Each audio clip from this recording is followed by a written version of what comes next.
bumped into each other one night.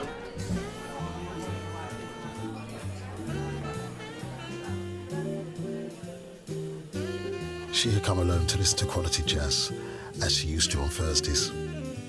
He was celebrating victory of his rugby team with his friends and had lost track of them at some point during the night. Driven by the live music of the joint, he had walked inside.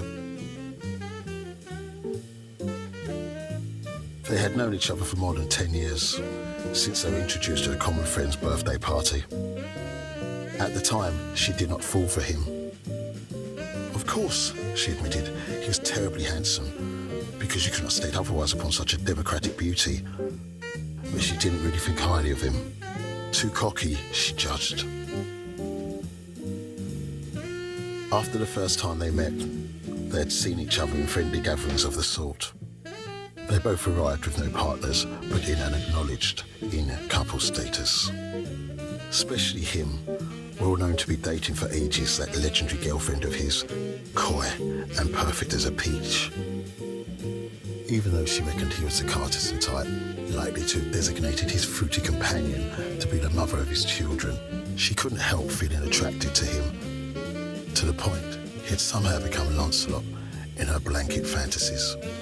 Practically a subconscious choice, as she didn't really get why a boy, whom she didn't see often, nor found chemically pleasing, raised those kind of impulses on her. But as strange as it was,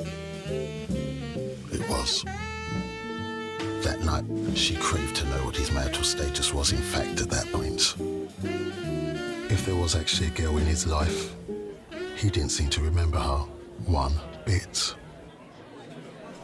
Let's get another one of those. No. Yeah. No. I'm gonna be heading soon to my humble digs. Can you, my dear bed journey for this body of mine? You've got to be kidding me. I'm not, sir. How'd you like it?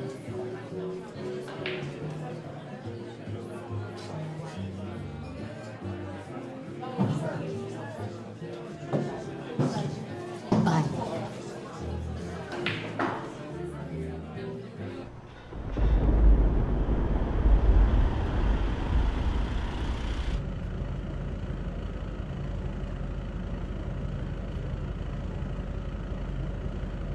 Good evening, Mace. Good evening.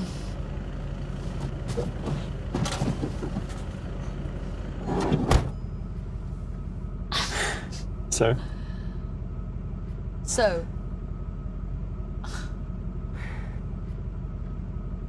27 Creswell Road, please.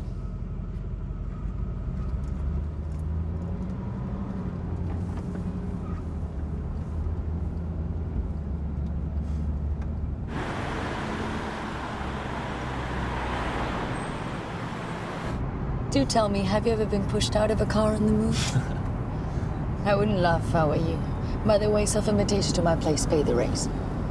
Since you're ruining my trip, at least help me diffuse my economic ruin. Ah, practical girl. Well, I try my best.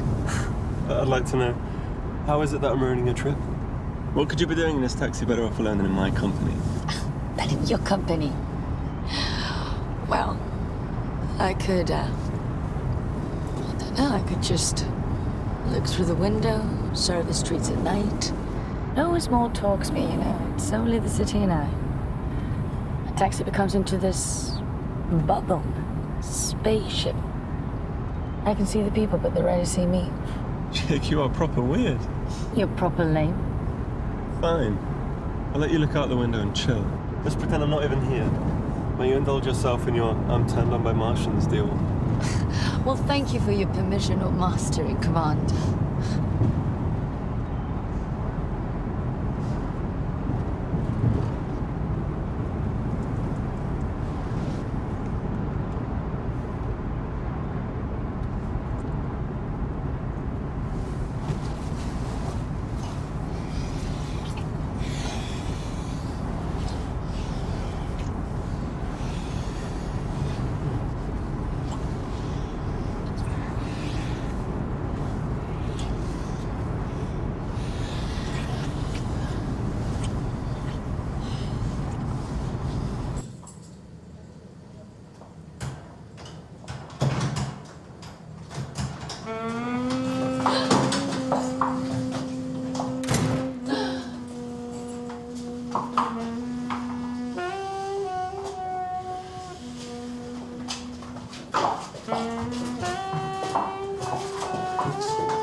The next week's for hell.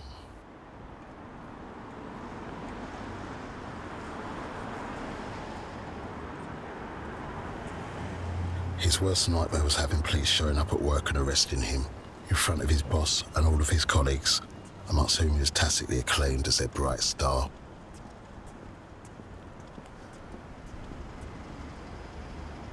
Every time he heard the siren of a police car, his heart skipped a beat or two. After nights of insomnia, he started to calm down as he realised no one was calling him to declare. The rain, the taxi paid in cash, the fact that they had both arrived alone at the jazz bar to later exit separately, and of course the never materialised intercourse, all were drops in a drizzle that had played on his favour. What he wasn't aware of was that other forces were influencing the stagnation of the case. Locked herself down at the back where no one could see her, and then didn't talk to anyone, did she? I mean, I didn't talk to her afterwards. It was the grand entrance sort of thing. But The girl's family saw more convenience in her death than tragedy. tell of what she'd been up to, but I believe you saw her. She was an orphan with a juicy heritage, thus, being deceased, they would now be richer. Every single day, about 50 pictures of all these things she's Can't doing. believe the lot we see on that. Her loose habits, her relatives were somehow aware of, tended to welcome any pant-wearing creature who knocked on her door. Her smoking or weed or, you know, her relationship with these guys all tattooed up. One of those pant porters could have been the oddest kind. Also, I believe, I think this was something you told me, she was seen visiting someone at a rehab centre. Yeah, I believe it's a cousin yeah. so probably into drugs, you know, light drugs, maybe, whatever they're up to these days.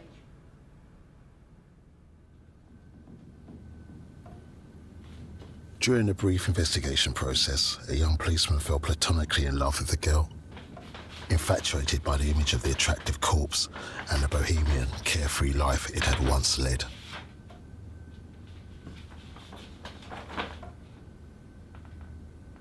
He continued with the case on his own in his free time, but lack of evidence and wit proved impermeable obstacles, and he never got very far in his findings.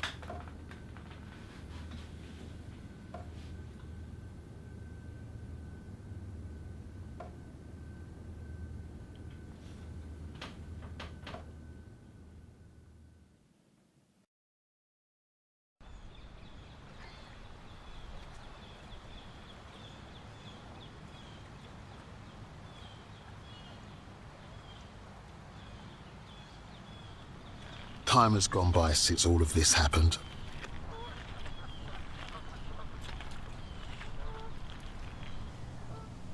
He's now older. He lives with his wife, his lifelong sweetheart, and their 3 beautiful children in a splendid house by the sea, from where he directs a prosperous online marketplace.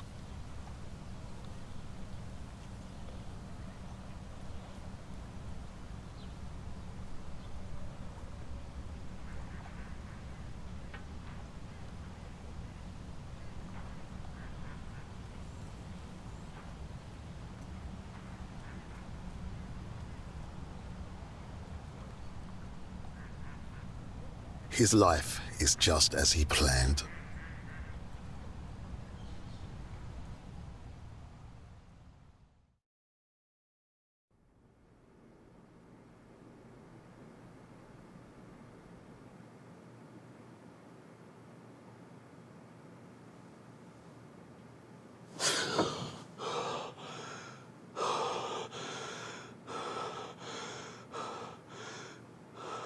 But nothing of that keeps him from waking up in the middle of the night to the image of her lying in the nude on the wet ground.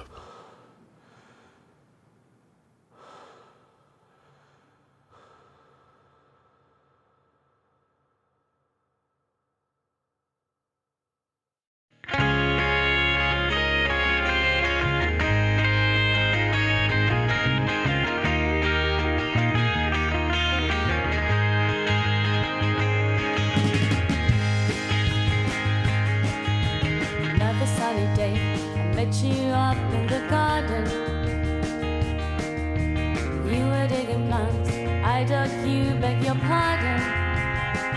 I took a photograph of you in the harshest boredom. It broke the heart of men and flowers and girls and trees. Another rainy day, trapped inside with the train set. Chocolate on the board, steamy windows when we met. You've got the attic window looking out on the cathedral. And on a Sunday evening, bells ring out in the dusk.